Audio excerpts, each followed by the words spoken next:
yang asing, seorang yang maksudnya ajnabi itu bukan mahramnya dia gitu ya. Bukan mahram.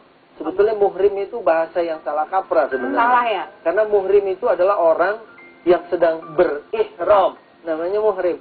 Sedangkan orang yang tidak bisa menikah namanya dzu mahramin. Jadi itu bahasa yang lebih tepat sebetulnya itu. Jadi mahram, dia lepaskan istrinya seperti itu adalah lagi.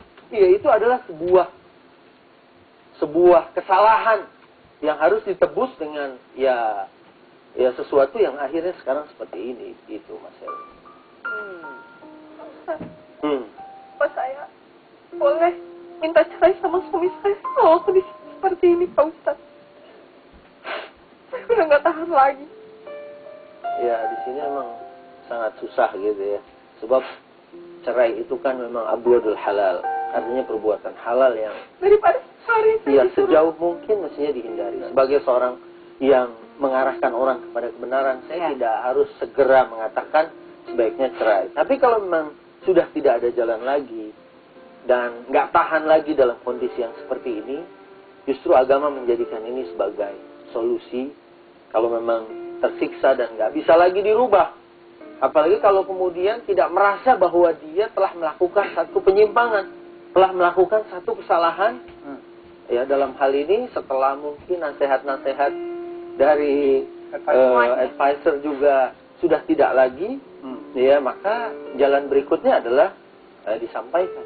Ustaz, tolong beri kami ya pandangan Ustaz dari kacamata agama ya atas kasus.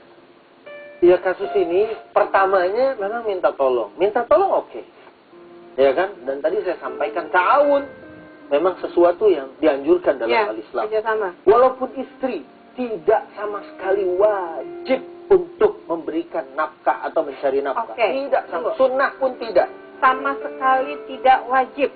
Sunnah pun tidak. Sunnah pun tidak. Tapi kalau si istri mau membantu suami karena kondisi ekonomi yang kurang, itu adalah kebaikan istri.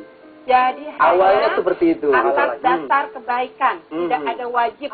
Sunnah pun tidak. Jadi kalau sampai istri mau, ini saya menggarisbawahi ya, Pak Ustaz. Kalau sampai istri mau, itu hanya karena kebaikan dari si istri. Karena an-nafaqah, nafkah itu adalah sepenuhnya kewajiban suami sebagai Rabbul Usrah, sebagai kepala keluarga. Ya, dialah yang apabila ingin dihormati, dimuliakan, ingin dianggap sebagai qawwam, sebagai pemimpin dalam keluarga, maka dia harus mencukupi keluarganya. Ustaz, apa hukuman atau hukumnya dalam Islam ya seorang suami yang tahu istrinya melakukan penyelewengan tapi dibiarkan aja atau malah dimanfaatkan? Dan sebuah keterangan dari Nabi, orang seperti ini adalah dayyus. Dayyus itu tidak akan mencium baunya surga. Baunya aja nggak akan mencium, apalagi masuk ke dalamnya. Kalau dia tidak kemudian mau mengintrospeksi dirinya, kemudian merubah, maka na'udzubillah wal'iyadu billahi min zalika, kalau ya akhirnya dia tidak akan mencium bau surganya Allah. Tentu siapapun ya, ibaratnya ada orang beli durian, kita mencium harumnya aja enggak, apalagi memakan dan menikmati buah durian itu. Ini adalah sesuatu yang luar biasa. Jangan durian ya. Jangan durian. Durian ada yang tersinggung. Ya. Jadi Pak Ustaz tapi nyindir juga nih ujung-ujungnya. Mohon maaf gitu. Jadi ini saya menasehati sekalian. Oke. Bude mau nanya nih. Oke. Bude silakan. Bude. Jadi saya mau tanya Pak Ustaz. Tipikal suami seperti apakah secara agama seperti beliau? Sebagai juru dakwah, tentu saya tidak akan memojokkan seorang. Ibaratnya ada sebuah pertanyaan, seorang yang berpuasa tapi dia tidak sholat. Ulama-ulama ada yang mengatakan puasanya tidak sah. Tapi ada seorang dai yang mengatakan insya Allah puasanya sah. Tapi dia masih punya kesalahan karena meninggalkan sholat. Jadi daripada nggak dua-duanya. Sesuatu yang belum pecah hancur kita bisa merapikannya. Tapi ya, tadi dia ya model seperti ini gitu ya. Mudah-mudahan malam ini berakhir gitu. Ya, malam ini berakhir. Karena Nabi pernah bersabda, khairukum li ahlihi wa ana khairukum li ahli. Sebaik-baiknya kalian adalah yang paling baik kepada istri dan anak-anakmu. Karena saya dengar juga kalau istrinya nggak nurut, nggak mau mengikut perintah suaminya, maka anaknya akan menjadi badal. Ya, bahasa Islamnya badal itu pengganti gitu.